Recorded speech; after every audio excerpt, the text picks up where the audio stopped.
Bon, on va y aller. On va commencer. Vous me dites s'il y a du monde ou pas. Est-ce que ça marche? Ouais, il y a des gens. Alors, c'est le temps de lancer comme d'habitude. On va, on va laisser un petit peu de temps. Hop. Hello, everybody. Right, good. Yeah, sorry, I forgot to change the picture. Right, the profile pic. It's something about colonies and so on, but the title is okay. It's the labor reform and so on. Hello, everyone. Happy to see you. I mean, not to see you, but happy to see that you're here. I hope you're doing well. Okay, as usually, the last time was in last June, but I will wait for 1 minute or two for everybody to arrive, okay? And so I can keep on knowing that I've got the chat, okay, that is here. So if you have any question, that would be great to use the chat, okay? Um, right, so there are only 8 people so far. Hello, everybody. So I'll be waiting for 1 or more 2 minutes before we start. Um, Last week we worked on a chart, if you remember, that was a chart about the labor reforms and how they were criticized. And I insisted mostly on the left wing criticism, people who pretended that or pretended or defended the view that the labor reforms were not left wing enough, were not socialist enough, and that they did not really achieve to tackle the five giants as the five giants were defined by the Beveridge reports and the targets, the aims of the welfare state. So that was last week's vision. Today, hello everybody, happy to see you coming and arriving. So that was last week. Criticism. Today I would like to insist more on the other type of criticism that was made to the labor reform, and so that's something I'm going to do today, okay? Which will allow me on next Thursday to so from noon to 1 to deal with more precisely the state of Britain in the 1970s, okay?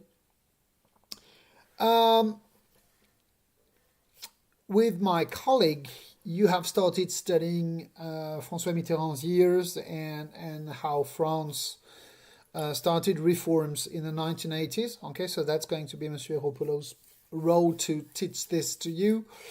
But today I will show you two things, how little by little there was a transition from the Keynesian model, the model based on Keynesian politics, to something called neoliberalism and the criticism of these state-centered and state-supported politics, okay, and policies. Right. So I hope everybody's here, or almost everybody's here. I can see 23 names. So just a summary of what we did last week, so we can let everybody arrive. Okay. Last week we said that globally, the reforms implemented by the Labour Party were reforms that enabled to tackle a certain number of problems that came from, that were inherited from pre-war UK, and that were also the results of the war itself. That is poverty, the problem of housing, the problem of education, the problem of disease, and that globally many of these problems were tackled and addressed by the labor reforms. I've mentioned several times, and I think that's something you really should know a lot about, or the most about, the NHS, the National Health Service, which provided free care to everyone in the UK, free at the point of delivery, okay? But that very soon, and that's going to be my transition for today, very soon there was a problem. And this problem was that most of the Keynesian policies, most of the welfare state policies, they were financed by public spendings. And public spendings or public expenses they rely on the capacity of the state to do two things. So what I'm about to say here, you can mostly find it in the summary that I've already given you about the UK's situation and the labour reforms, okay? But maybe you can take notes anyway to help you with the potential key issues or key terms or written exam questions. There are two ways a state can finance a welfare state. There are two ways a state can be Keynesian. Either the capacity to raise taxes, the capacity to collect more taxes because public spending is based on the capacity to have an efficient tax collection system. And so if you want to finance more of the welfare state, one possibility you have is just to raise the taxes and increase the taxes. That means that two conditions are needed. There are two conditions to be in capacity to increase taxes, and they're very logical conditions. Firstly, the capacity of the state and the enterprises and the households to create wealth. You can't tax if wealth is not created. Okay? At some point, you need to make sure that there is enough economic growth for taxes to be collectible. Secondly, there is a matter of social acceptance. You need your population to accept a certain amount of taxation, okay? And to accept a certain amount of taxation, a population has to, firstly, consider it's not excessive, consider that taxation is not too much. Secondly, consider that taxation is well used. And we'll see that possibly that was a problem on the long term. So first way to finance the welfare state, increase taxes.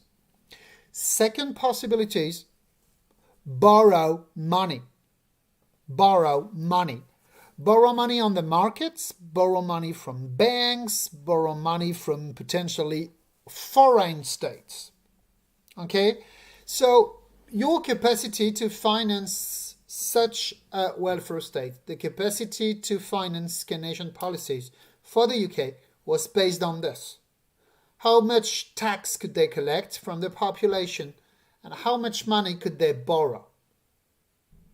And what I'm going to explain you today, so I've tried, what you've got here is what I would have drawn on the whiteboard as we did last week, okay? So the same three columns. The left-hand side column is the criticism. The criticism on Labour policy is that on the long term, it created debt and deficit. Then the different manifestations, the different displays of the problem. I have retained 6 of them. 6 problems that came from debt or that were related to debt and deficit. And eventually, this is the right-hand side column, this is the last column, the long-term results and how it affected the economic and political situation in the United Kingdom. Is that clear for everybody what I'm doing here in terms of organization? Can you see how it's connected to what we did last week? The same will happen with my last part, okay? You will have the same in the last part, which is, sorry, I just need to change the document. Okay. Which is how Labour was criticized for being too socialist, and we will work in the same way. Okay. Yes, Pierre, I'm going to answer this, but yes, the IMF is the International Monetary Fund. I'm going to explain this immediately. Okay, so let's go there. I'm going to explain each element, okay, that you've got here, which is, there are 6 major elements, and they're all more or less connected. The first problem the UK had, and that happened immediately after World War II, that happened from 1945 onwards, is something called the dollar gap.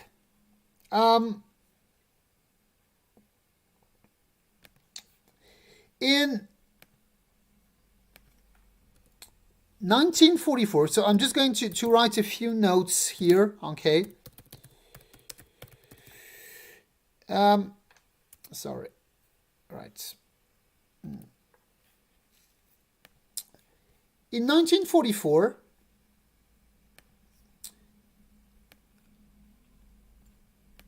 so just before the end of World War II, an agreement was signed in the United States, in the state of New Hampshire.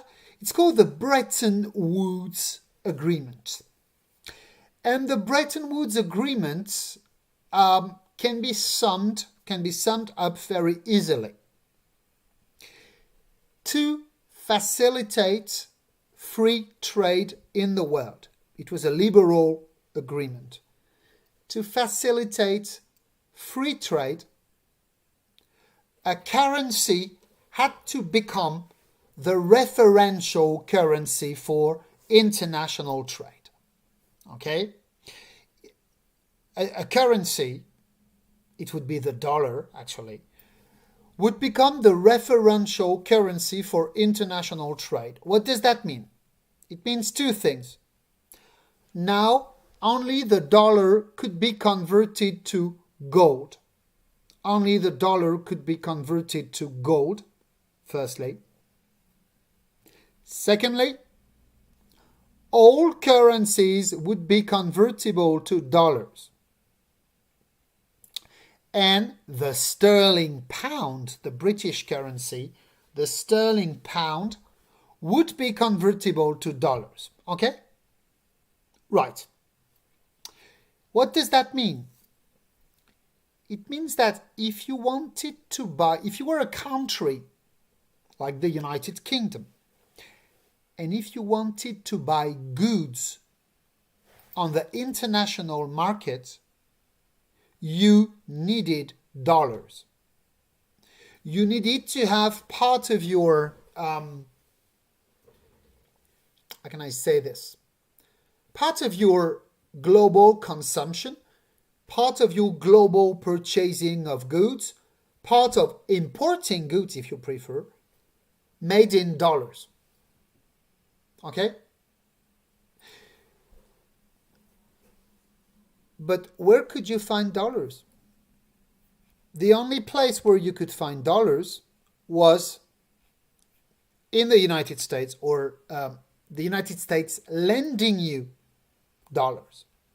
Okay? So it means that the UK had to borrow money, had to borrow dollars. This is what you call the dollar gap. The UK was not able to buy enough dollars to the USA to trade on international markets. The French had the same problem. Okay? So, this is when the Marshall Aid saved them. As you certainly know, in 1947, that's something we've already discussed in the lesson about the Cold War. In 1947, the United States decided to send money to 16 European countries. Okay? These countries would actually... oh, sorry, I made a mistake. My bad.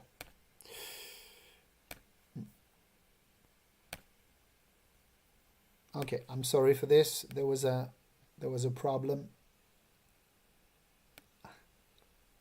Okay, even if you don't really need my face, but what was I saying? Yeah. In 1947, the United States decided to send dollars to Europe, if you remember. 16 countries in Europe received $30 billion. And if you remember, the Marshall Plan was both an economic and political decision, political move. Because the assumption behind the Marshall Plan was that if Europe was left alone in poverty, if Europe was left alone with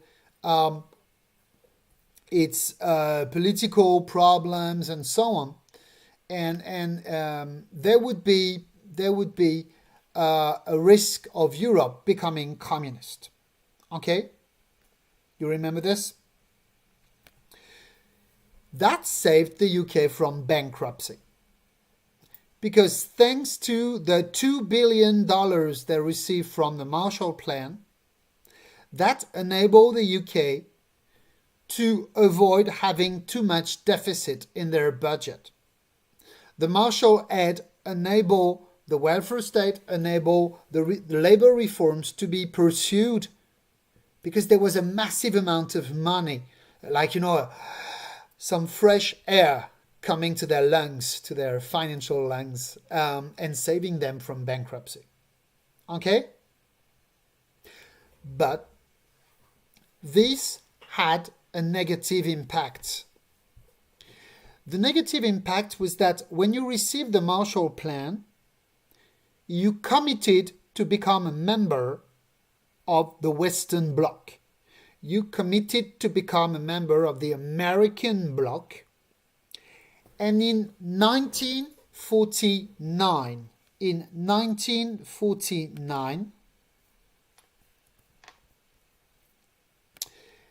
the United States created or established with their European allies, they established something called NATO, the North Atlantic. Sorry, I'm just writing this and I can find where it is.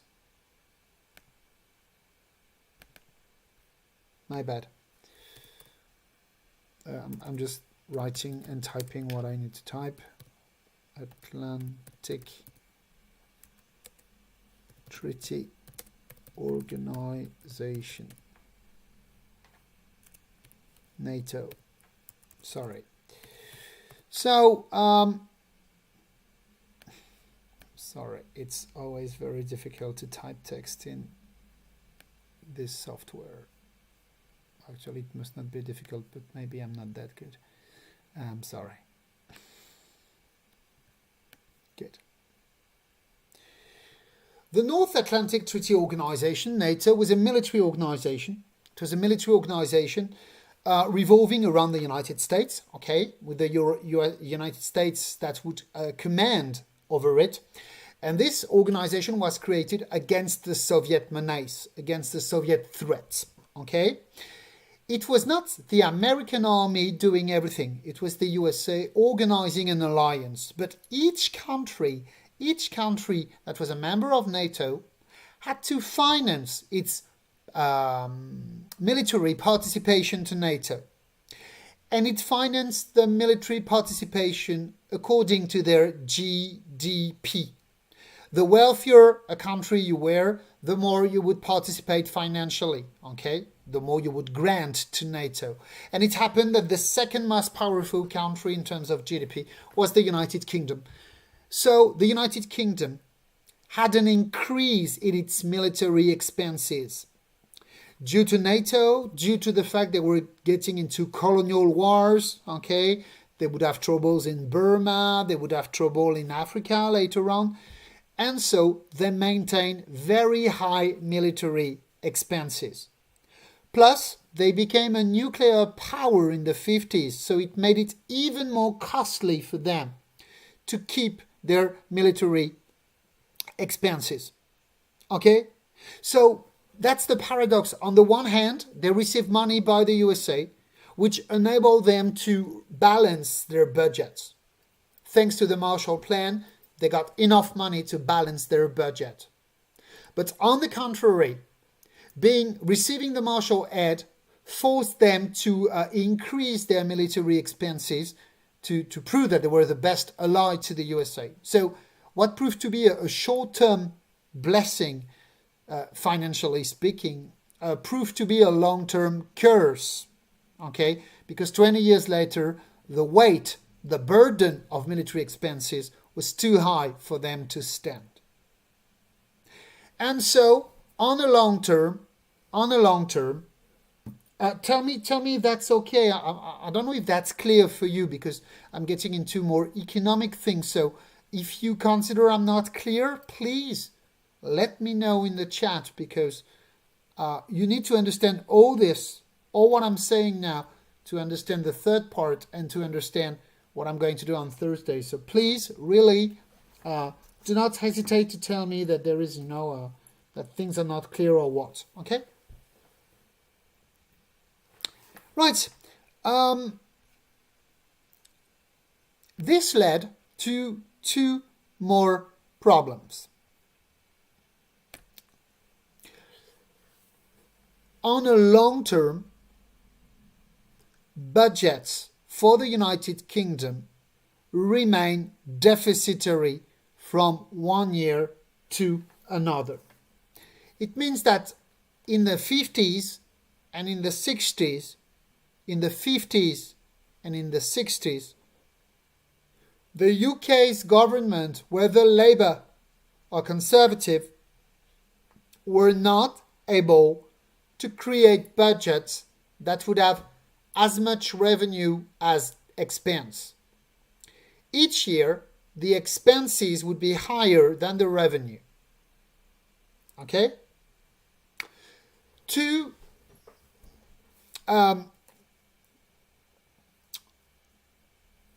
solve this,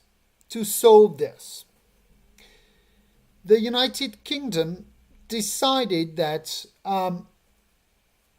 it could reduce the value of its currency. This is called inflation. Okay? Inflation is when prices increase because the value of your currency decreases. When there is inflation, it means that the cost of life increases for the people. And when there is inflation, your currency can lose value. This is called devaluation. Okay? What is the advantage, very briefly, because it's not an economics lesson. What is the advantage of devaluation? You can export more because as your currency is cheaper, people from the other countries can buy more of your products. So it seems good. But there is a problem. What you import from the rest of the world costs you more. If your currency is devaluated compared to others, it's good when you export, because you can export more, because people will find your goods attractive and competitive because of their low value. But in the meantime, it means that you're not able to buy too many goods from abroad, because that will increase your commercial deficit. Okay? And this is exactly what happened to the UK in the 1960s. Right? Okay? So, finally, sorry, I'm just getting rid of this piece of text which is not useful anymore. My bad. Finally, there was one last problem. If you remember what I told you last week, I'm sorry for the sun, but it's a sunny day and it's just sitting in front of my window. So that's why we've got the sun coming to my face. And I hope it's not disturbing for you. Anyway, one reason why the Keynesian policies were adopted, it's because John Maynard Keynes, believed that it was the state's role to support consumption. Okay, you remember this? Keynesianism is about how you support consumption. One way to support consumption is to make the state a massive employer.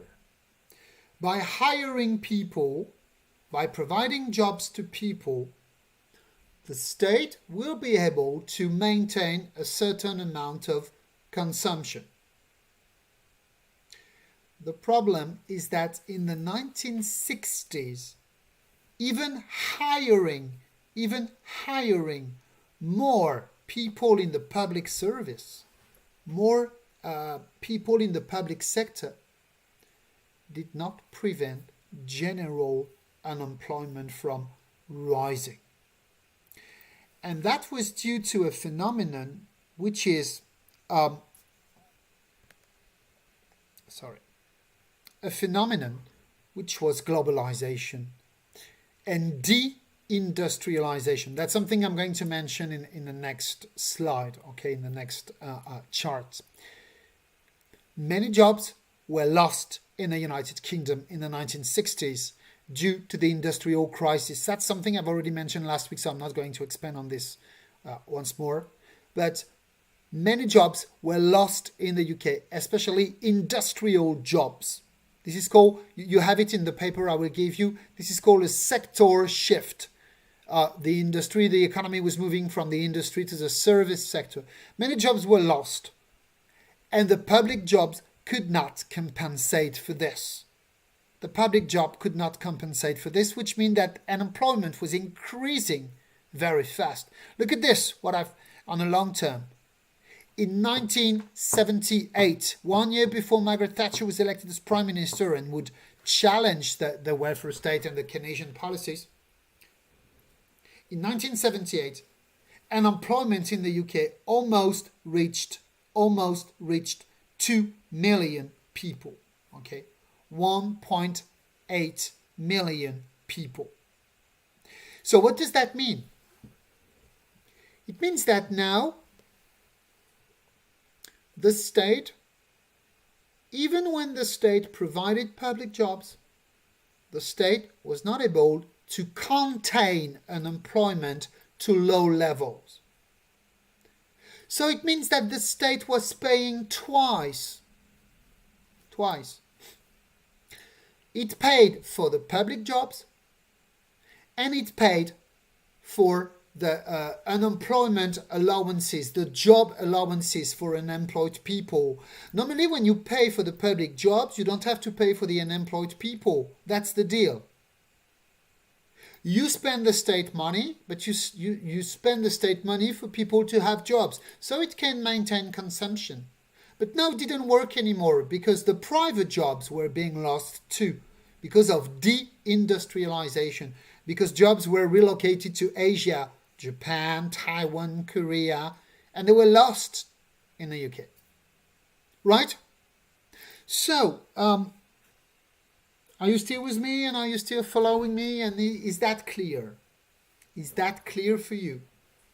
Can you let me know by just saying you're alive in the chat or whatnot?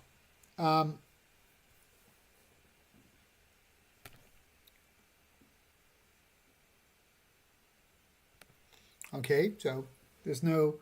Okay, thank you for thank you for letting me know. No question here? Really? Okay, good. Okay, sorry, I'm just trying to adapt to the sun revolving around me. What were the long-term consequences? And this is one of the key terms that may appear for the back. The question of the IMF, the International Monetary Fund. Okay, the International Monetary Fund. You can read it. Pierre has typed it in the chat. Answering your question. So relocations. That must be Kenzo. Yes. Denocle magnifique. Relocations actually started slightly in the 1970s. There were not actually relocations at first. It was more the competition created by the new firms coming from Southeast and Eastern Asia that were taking market shares from the Western companies. So it was not actually something like relocating, like taking factories from the UK and putting them in Korea or Japan. It was more British factories just shutting, closing, because they couldn't stand and they could not compete with the Asian competition. Okay? That's more what happened in the 1970s. And then to adapt to this strategy, to adapt to this situation, to adapt to these circumstances, to adapt to all this, companies started to massively relocate their activities in Eastern Asia, mostly at the beginning, at the turning of the 1970s and 1980s. Okay? I don't know if I've answered your question, Kenzo, or if you've got another one. But you were right. The massive phenomenon of relocation started in the 1980s, but it actually started the starter was in the late 1970s. Okay? What were the consequences in terms of UK's financial problem?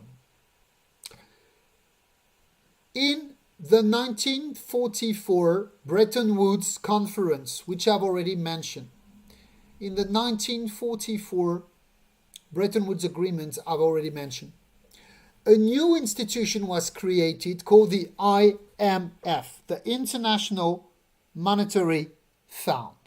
Okay? And the role of this IMF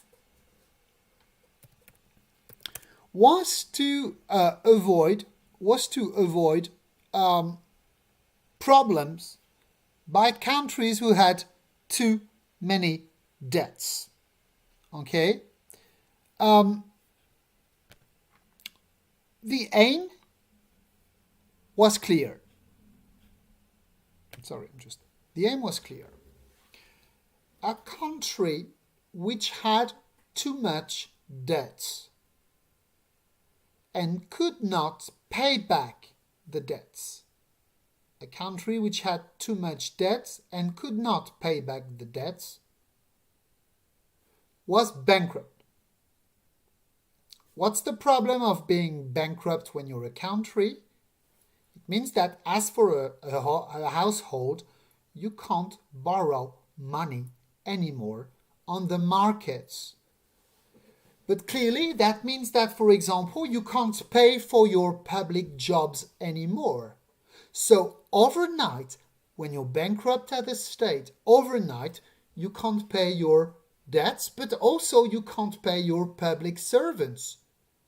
So you can't pay the nurses, you can't pay the doctors from the NHS, you can't pay the teachers, you can't pay the police, you can't pay the tax collectors, you can't pay all the public servants.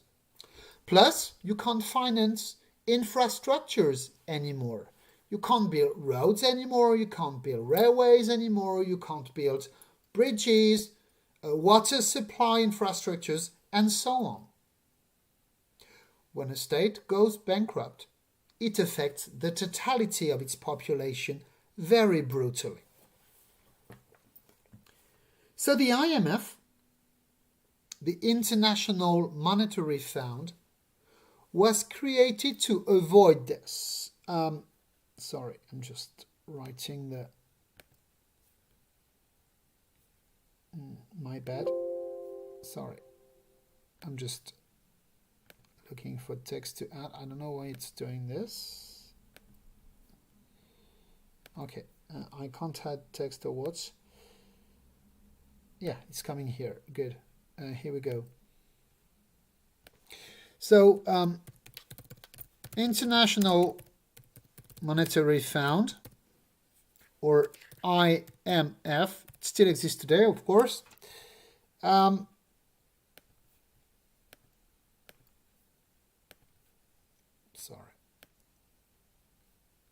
Okay.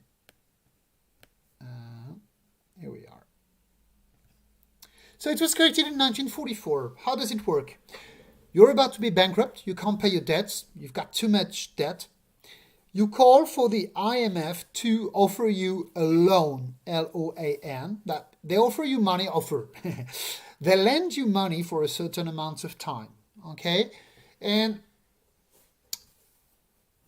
this money you get, billions of dollars generally, will help you make it through dire straits, will make you help do it through hard times, and you will pay back the loan on the long term. As you can see, that's my last column. Twice in the 60s,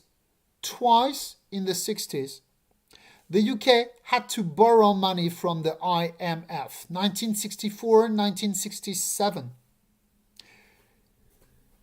But generally, the IMF lends money more to developing countries, rich countries, developed countries, industrious countries are not supposed to call for IMF support. That was not, the IMF was not created for this type of countries. In 1976, the budget crisis in the UK hit so badly that the IMF threatened not to lose money, not to lend money, not to lend money to the UK if the UK did not cut massively into its public expenses. The deal went like this. We will help you to pay your debts on a short term only if you start implementing measures, implementing reforms, implementing policies that will drastically, that will massively, that will brutally reduce public expenses. And the problem is that this happened in 1976 under a Labour government. In 1976, the government was led by a man called James Callaghan. I'm just writing his name right now. And James Callaghan, he was the Labour Prime Minister from 1976 to 1979. Then he would leave his position to Margaret Thatcher. I'm sorry, I've lost my... Okay, I've lost the text, so I don't know where it is. I went too far with the text. Sorry. Okay, I've lost it. Anyway, Callaghan, C-A-L-L-A-G-H-A-N, Callaghan. And so he was Prime Minister from 76 to 79. And so, here comes the problem. Please write this. It raised the question of who ruled over the UK. If an international institution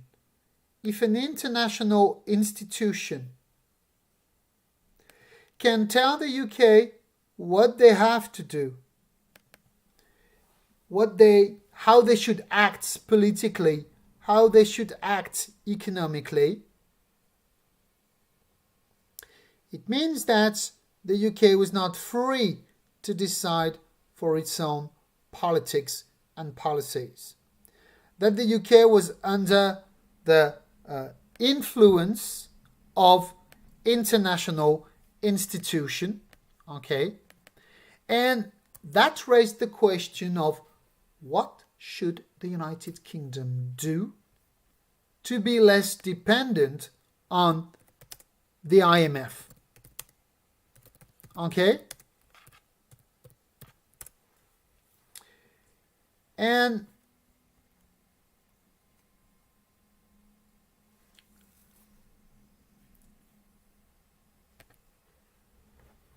to put it differently,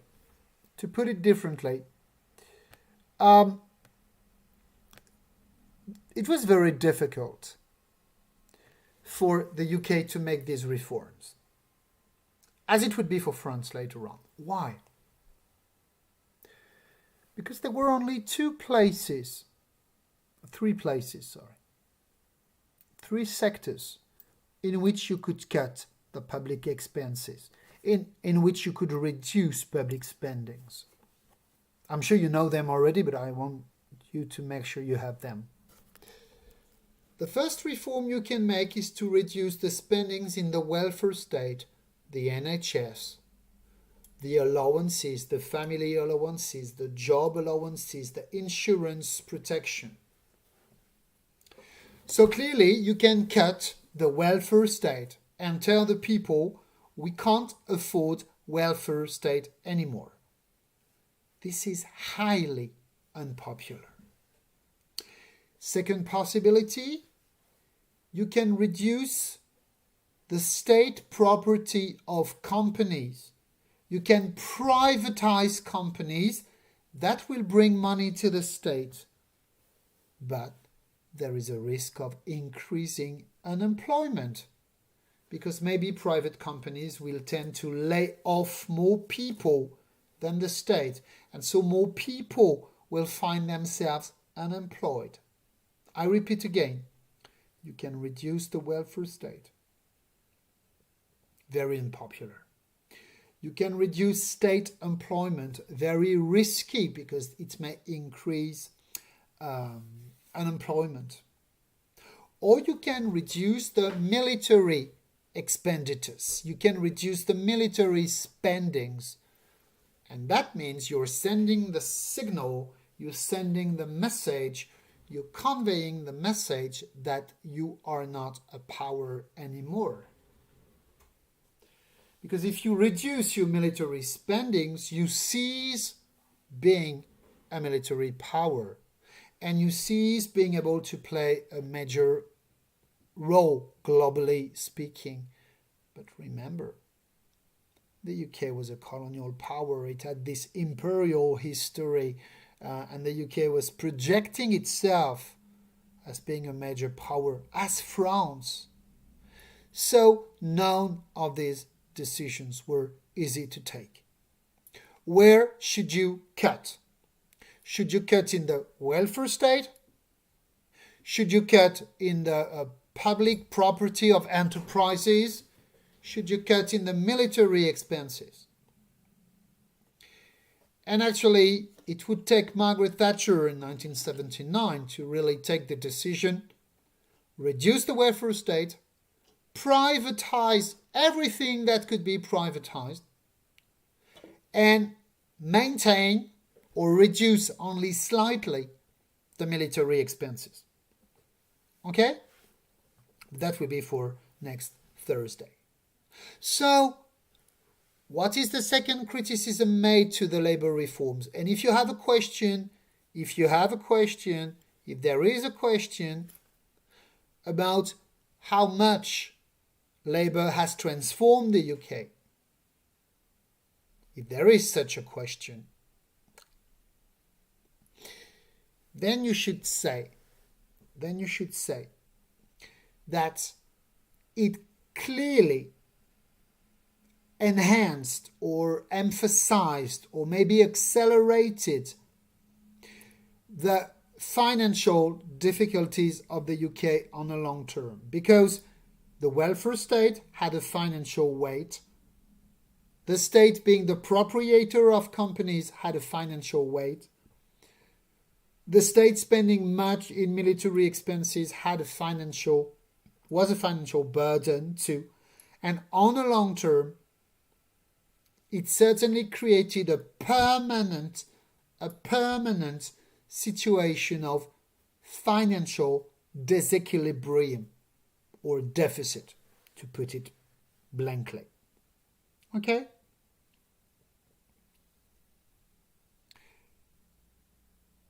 But no government, neither Labour nor Conservative, was inclined to change this for the next 30 years due to the consensus, due to the consensus that the welfare state was a good thing for the population, due to the consensus that public companies would maintain employment. I'll just give you one example if you want. There is a very, very famous, in the UK, a very famous example of this to prove that it was much more complicated to make these reforms than to make these deficit reduction reforms than just saying them. In 1974,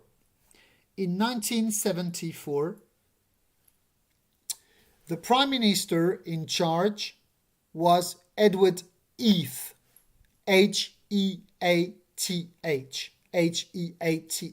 Edward Heath. He had claimed he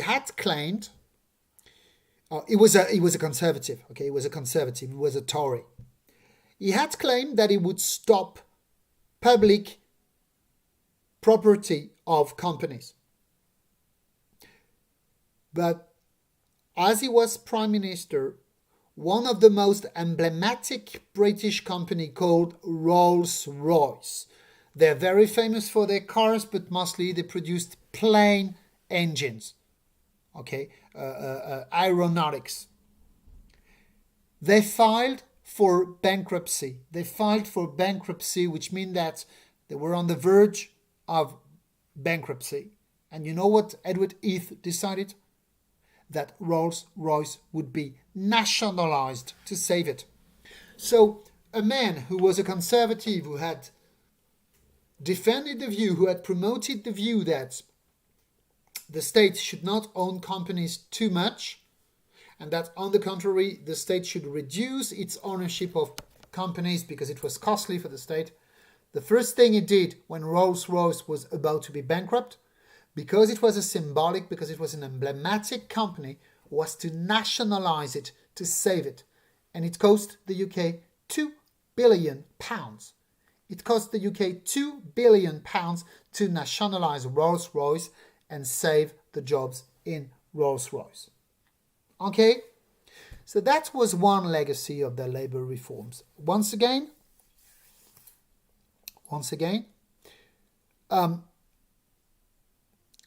it was not only due to the labour reform. The labour reforms actually cost money. The welfare state cost money. Nationalisation cost money. Okay, investing in the military expenses cost money. But there was also the legacy of the Second World War. There was also the legacy of, and there was also the context of international competition, economically speaking. Okay? Right. Do you have questions on this second part? Do you have questions on how debt and deficit penalized the labour reforms on the long term?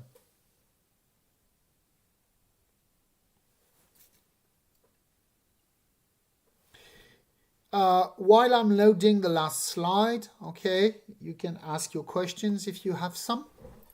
I hope it was clear.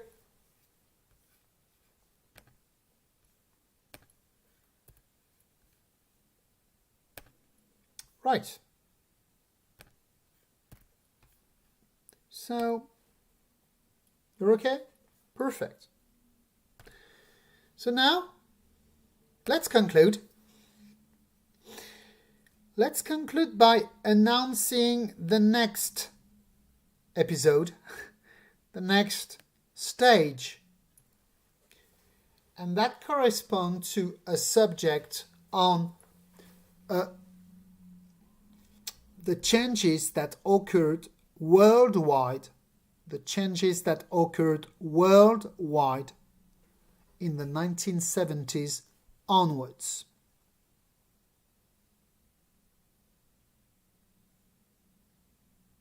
Edward Heath was a conservative. He was a conservative.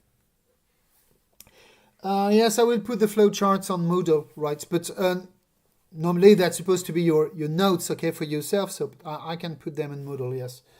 I will do that. Okay. Right. Now, let's do a bit of let's call it political philosophy and economic policies. The first part was criticizing the labor for not being socialist enough. Okay? Everybody agrees on this? The first part I did was the labor could have done more to reduce inequalities, more for welfare state, more for working class education, and so on. The second part was not a moral judgment. It was more about, it was very costly, a policy. It was it was deficitary on the long term. It increased the financial difficulties of the UK. It plummeted financial equilibrium in the UK. The last criticism that was made is more a philosophical criticism. It's a criticism of socialism and the nanny state.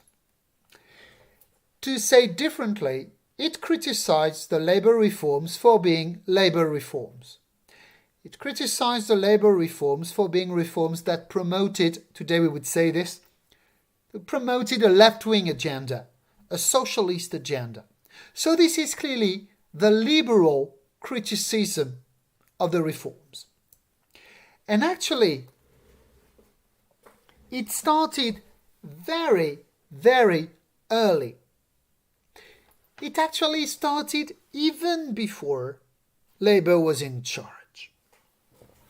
So, in this part, I will focus on 5 notions. I will tackle 5 notions, not 5 giants, but 5 notions. And 5 notions that you can recycle in the lesson about Thatcher, that you can recycle in the lesson about France after 1983, that you're studying with Monsieur Heropoulos.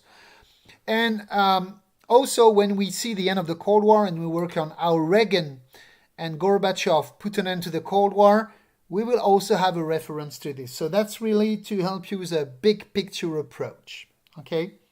I'm just looking at what time it is. Okay, I've got 25 minutes, which should be okay for me. Okay, let's start by something. Sorry, I'm just loading 1 or 2 documents.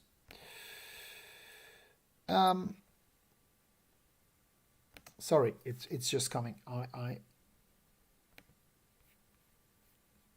Blah blah blah. I've got a problem here because I can't find my document as usual. Sorry, just 1 second.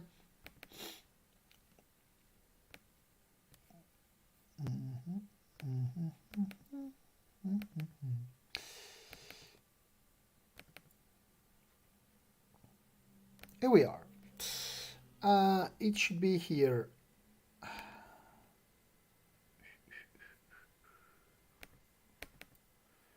Okay. I'm sorry, that was a bit long. Yeah, only for this, but I will have other documents. Good, sorry.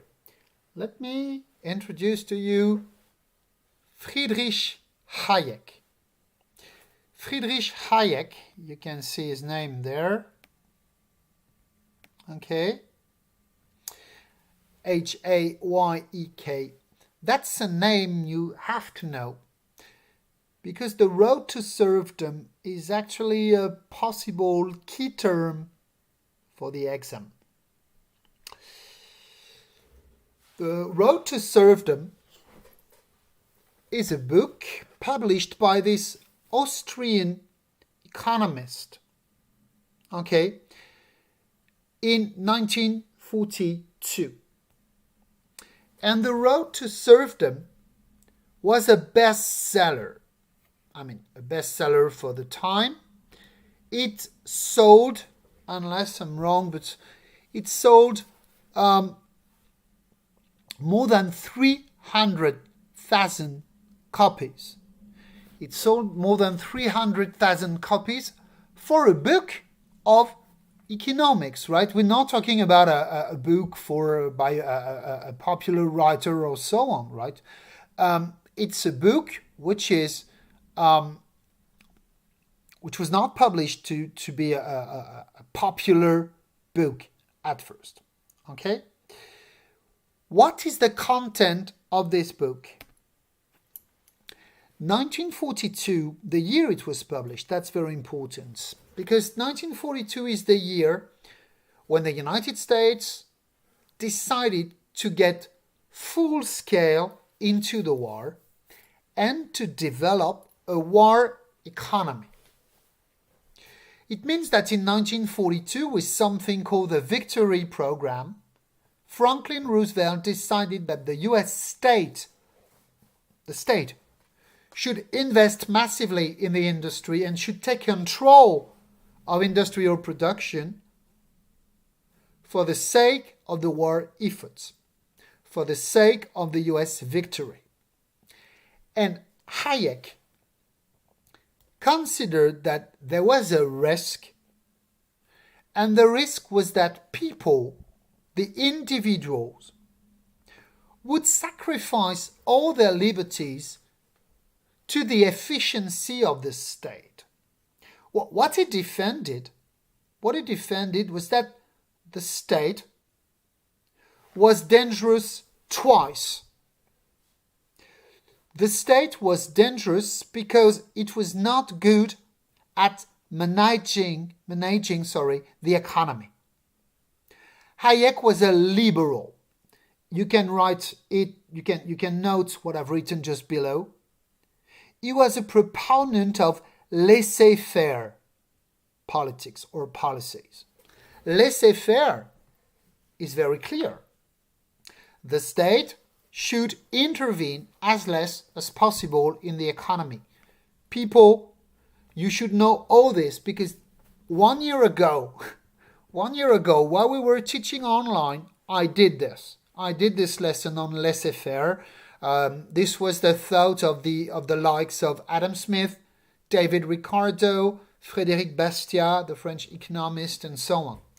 Laissez-faire politics means the state is not good at managing the economy. And the state is also dangerous because in the name of welfare, in the name of common wealth, it tends to tread on the people's liberties. And so Hayek called this the road to serfdom, la route de la servitude. That's a reference to the Middle Ages. In the very same way, the peasants in the Middle Ages were working for the Lord because the Lord was protecting them. Hayek said there was a risk that the contemporary people of the 20th century would sacrifice their liberty to the protection of the state. And that's also what you call the nanny state. There is someone to protect you. Remember the welfare state, from the cradle to the grave. From the cradle to the grave, you'll be protected. But if you're protected all life long, it also means you are watched over all life long. It means that the state will control your life all life long. And Hayek said, all wise men, that's what he said, okay, all wise men should fight to limit the scale of the state intervention. The less state, the best. The less state, the best. The more state, the more serfdom. The more state, the more loss of autonomy for the people. The more socialism, the less liberty. And for someone like Hayek, what Roosevelt did with the Victory Program in the USA, what the Labour Party did with the welfare state and the nationalization in the UK, what de Gaulle and the communists did in France with the state intervention in the economy, with the social security and so on, that was already too far a step in terms of state control. Okay?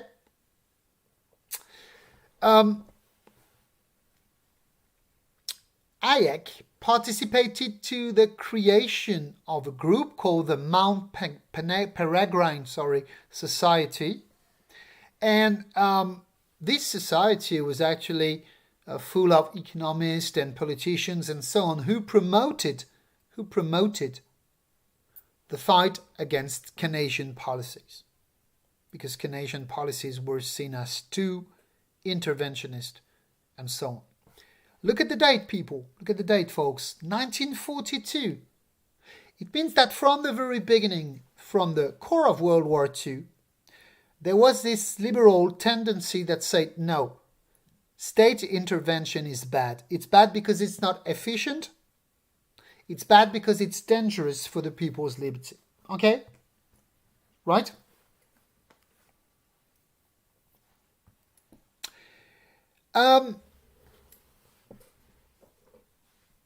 This was completed a few years later, in the 1960s and mostly in the 1970s, by another economic theory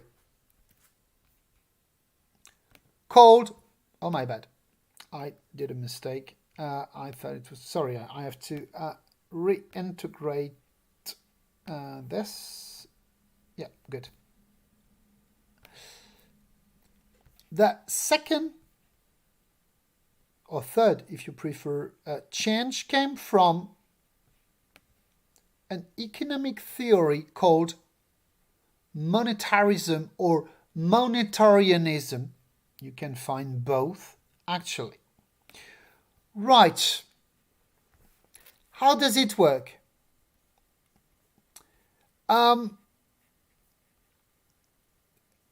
It was mostly phrased and created by a US economist called Milton Friedman. Okay? And it goes like this. Sorry for those who study SOS, if you're more specialist of money and currency than I am. So please do not hesitate to correct me if you feel you need to do so. Monetarism relies on one basic principle.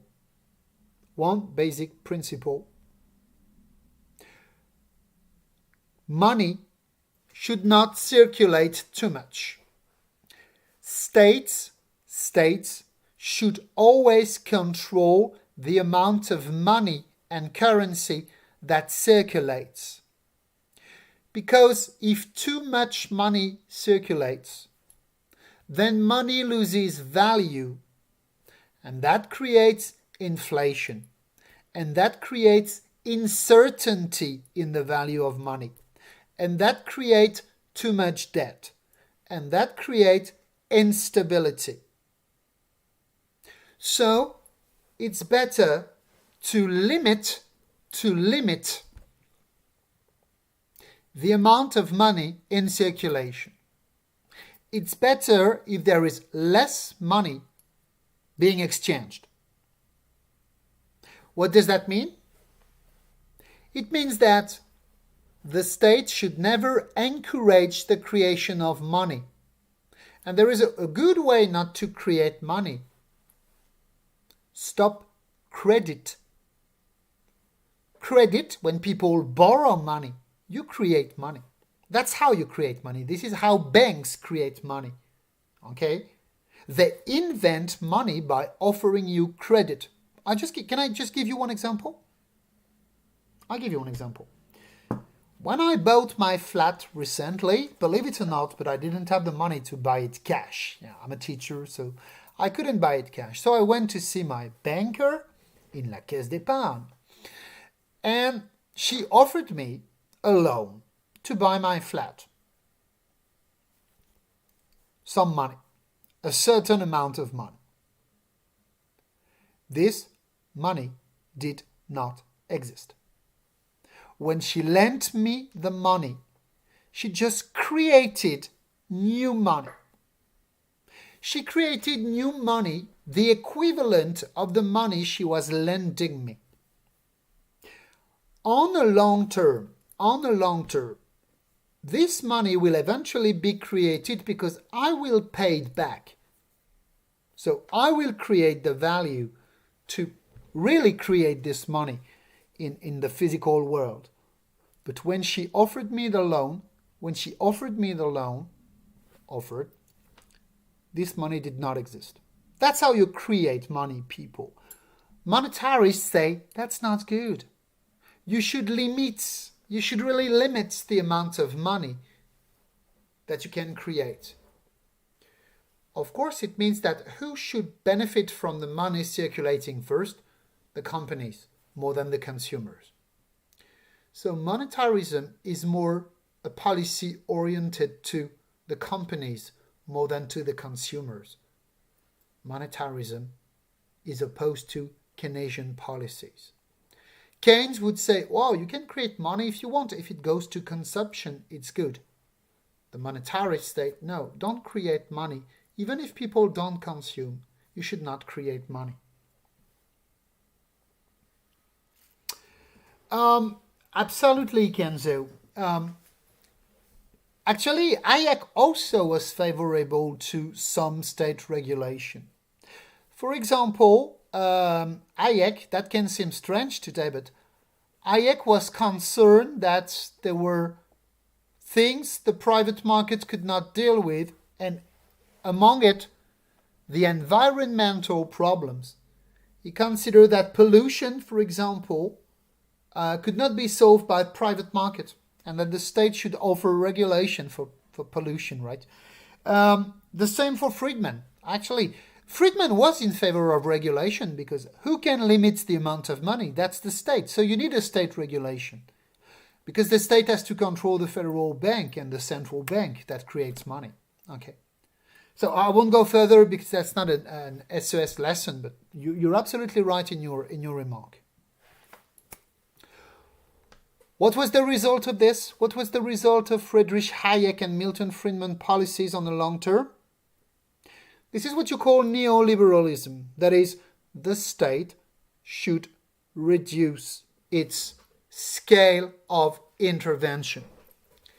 Neoliberalism says that the state should actually reduce its scale of intervention, reduce public services, reduce credit, or reduce credit support, sorry. The state should also make reforms so as to reduce public jobs, public interventions, public allowances, to promote individual initiative instead. Also, these people encourage globalization. They encourage free trade, and in a free trade world, the welfare state can be a problem.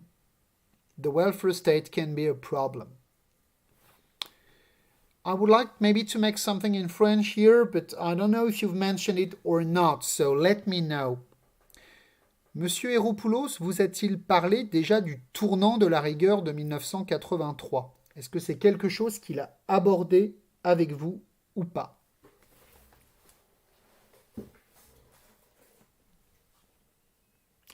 S'il ne l'a pas fait, je vais peut-être terminer là-dessus aujourd'hui. Hop, chute de livre. Je vais peut-être terminer là-dessus aujourd'hui. S'il l'a fait, j'avance. Et du coup, je termine sur la fin du consensus keynésien. Je n'ai pas d'infos pour l'instant. D'accord. Il ne vous semble pas. Je vous la fais très rapide. Très très rapide. Je la fais en français parce que pour le coup c'est le cours Héropoulos et vous pourrez le réintégrer à ce que je dis après. En 1981, François Mitterrand a été élu sur un programme très très très très socialiste, assez proche du Labour en 1945 en fait, nationalisation, welfare state, beaucoup plus d'allocations pour le chômage, une 5e semaine de congés payés, l'augmentation du salaire minimum, du SMIC, dénationalisation d'entreprises, etc., etc. Bon, donc un programme très Labour 1945. Le problème, c'est qu'en 1983, la France se retrouve avec un énorme taux d'endettement, un chômage qui explose, et surtout un déficit commercial, c'est-à-dire que ses exportations s'effondrent et ses importations explosent. Et là, on se retrouve face à un problème qui est celui des États keynésiens des années 80. Quand l'État britannique donne de l'argent aux Britanniques dans les années 1950, sous la forme d'allocations familiales, d'allocations chômage, d'allocations vieillesse, sous la forme de « on paye pour votre médecin, donc vous n'avez pas à payer », qu'achètent les Britanniques avec cet argent? Ils achètent majoritairement des produits britanniques, ou des produits des colonies britanniques, ce qui revient au même. C'est-à-dire qu'en gros, l'argent qui est injecté par l'État keynésien, l'argent qui est injecté pour soutenir la consommation, vous donnez, je dis n'importe quoi, vous donnez 50 livres à un couple pour qu'il élève ses enfants, s'il dépense ces 50 livres au Royaume-Uni dans des produits britanniques, bah déjà il va payer des taxes dessus, puis l'argent reste au Royaume-Uni. Donc sur l'argent qui reste au Royaume-Uni, on va pouvoir prélever des impôts, financer l'État-providence, le welfare state, etc. Ça marche? Qu'est-ce qui se passe en France en 1983? Il se passe qu'en gros, il y a 1,5 million de chômeurs en France, on leur donne des allocations, d'accord? On augmente le SMIC, on augmente le salaire minimum, on augmente les allocations familiales, on donne une 5e semaine de congés payés. Ouais, sauf qu'une partie de l'argent qu'on redistribue de cette manière-là, il sert aux Français à acheter des produits importés. Parce qu'on est dans les années 80 et que les Français commencent à acheter des voitures japonaises, achètent des télévisions japonaises, commencent à acheter des choses faites à Taïwan, faites en Corée, des machines-outils faites en Allemagne. En gros, qu'est-ce qui se passe? On prélève des taxes aux Français pour redistribuer ces taxes pour la consommation, sauf que les Français ne consomment plus uniquement français, ils consomment des produits mondialisés. C'est comme si l'État français s'endettait pour que les Français puissent soutenir la consommation, mais la consommation d'où? La consommation de l'extérieur. Dans le keynésianisme, il y a une part de protectionnisme. Le keynésianisme, ça marche si vous donnez de l'argent à votre population pour qu'elle consomme les produits d'une certaine manière que vous produisez. Si vous filez du pognon à vos citoyens pour qu'ils achètent les produits du pays d'à côté, en fait, ça veut dire qu'avec votre endettement à vous, vos impôts à vous, vous financez la croissance économique du pays d'à côté. Voilà. Ok? Je ne sais pas si c'est clair ce que je viens de vous expliquer. Mais en gros, ça veut dire que le keynésianisme, l'État-providence, il fonctionne mieux, voire peut-être il ne fonctionne que, moi je ne suis pas économiste donc je n'ai pas à conclure là-dessus, mais ce qui est certain c'est qu'il fonctionne mieux dans des économies qui ne sont pas trop ouvertes sur l'extérieur. D'accord? Or, qu'est-ce qui se passe en 1983? On demande à François Mitterrand de faire un choix. Mais Héropoulos vous expliquera ça. Mais le choix, il est simple. Soit Mitterrand continue son programme de 1981, mais dans ce cas-là, il faut sortir de la zone euro, enfin de ce qu'on va appeler la zone euro, puisqu'à l'époque, il y a ce qu'on appelle le serpent monétaire européen, le pré-euro, si vous voulez. Et la France fait du protectionnisme, en disant, OK, on augmente les salaires des Français, mais c'est pour qui consomme français. Ou alors on dit, c'est plus la peine d'aider autant, on va s'inscrire dans la mondialisation, on va s'inscrire dans l'Europe, mais dans ces cas-là, il va falloir réduire les dépenses, parce que pour l'instant, tout ce qu'on dépense part à l'étranger. Part en Allemagne, part au Japon, part à Taïwan, etc. Je caricature, vous avez compris que c'est beaucoup plus subtil que ça, mais c'est ça le principe de départ. D'accord? Voilà, c'est ce qu'on appelle le tournant de la rigueur, et le Mitterrand va complètement changer de politique en 83, mais Héropoulos vous expliquera ça mieux que moi. So, the same happened in the UK. The UK was more and more entangled, trapped, in a globalized economy. And so, this globalized economy was supported by people like Hayek or Friedman, or more generally, by others who said that neoliberalism was a way to reduce the size of the state, downsizing the state in favor of globalization. Where would you find this on a long term? So in France, le tournant de la rigueur, I've already mentioned it. You would find it globally in the world with what you call the destruction of the Keynesian consensus and the promotion of neoliberalism. You would find it in the economic policies implemented by Ronald Reagan in the United States. They were nicknamed Reaganomics. Lower the tax, lower the size of the state, encourage private initiative, encourage private cooperation, reduce the welfare state. Advantage, enterprises become more competitive. Drawbacks: poor people have no safety nets anymore. So poverty increases. And that would eventually be the choice made by Margaret Thatcher in the United Kingdom when she was elected Prime Minister in 1979. So, how to summarize this final part?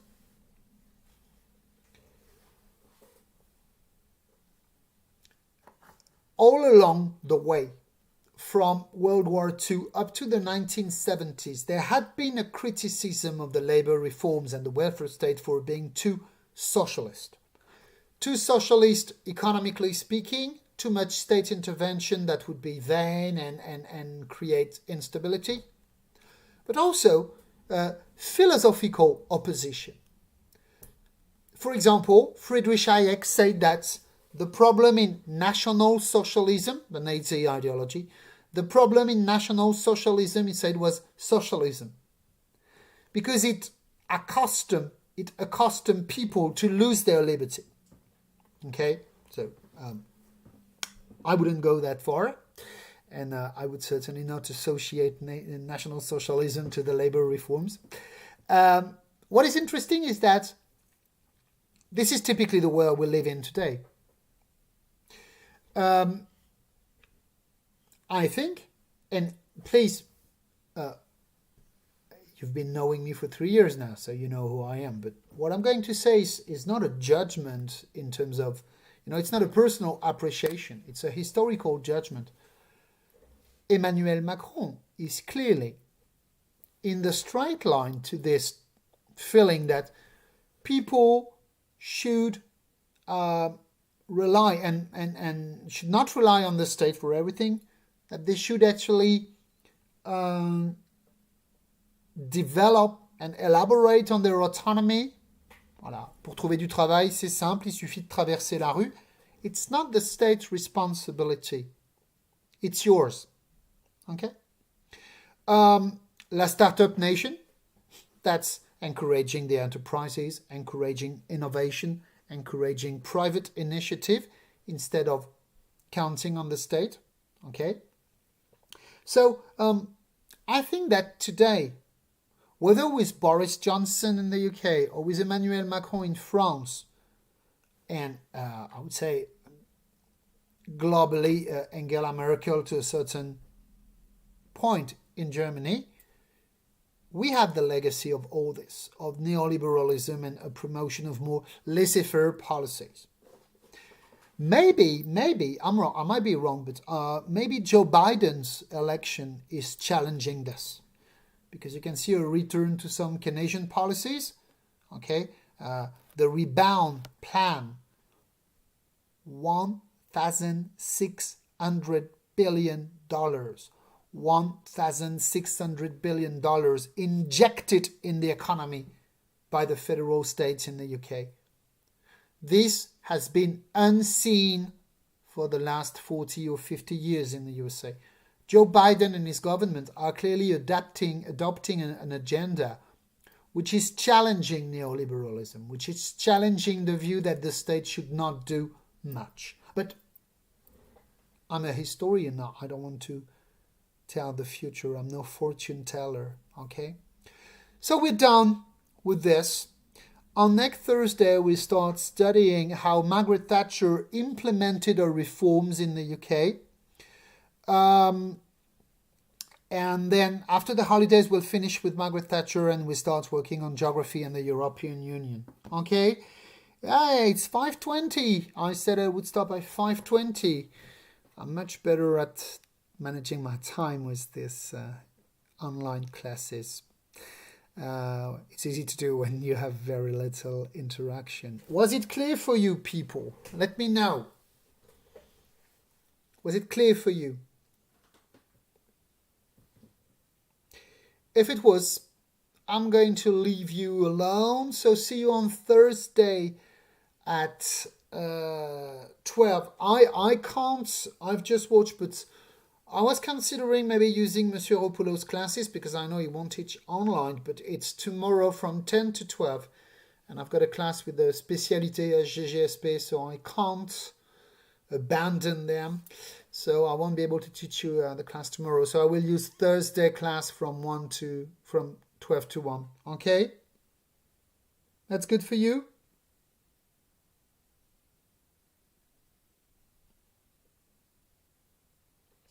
Hello Elsa, it's a pleasure having you here. Kenzo, oui, je m'occupe de ça, mais là, oui, bah, je vais voir avec Madame Barraud du secrétariat, dans quelle mesure on peut régler ça. Ça marche? Moi, j'ai pas la main non plus pour les appréciations, hein. J'ai la main pour des appréciations, mais pas pour les appréciations de vos bulletins. J'ai la main pour les appréciations de Parcoursup, que je vais faire ce soir et demain matin, que je vais terminer. Vous êtes la dernière classe, mais c'est normal, puisque c'est moi qui valide tout. Enfin, c'est moi qui valide tout. C'est moi qui valide le fait que tout le monde a rempli en tant que PP. Donc, sinon, effectivement, Kenzo, le mieux, c'est de gérer avec le secrétariat directement, comme te le dit Théo, parce que voilà. Moi, j'ai pas les codes, en fait. J'ai rien, en fait. Nous, on reçoit, on est comme vous, en fait. Nous, on reçoit la remontée du système identique. D'accord? Donc, voilà. Ça marche? Bon, bah, jeunes gens. Oui, la vidéo va rester, Zara. La vidéo reste en place. Je les laisse comme ça, vous les regardez.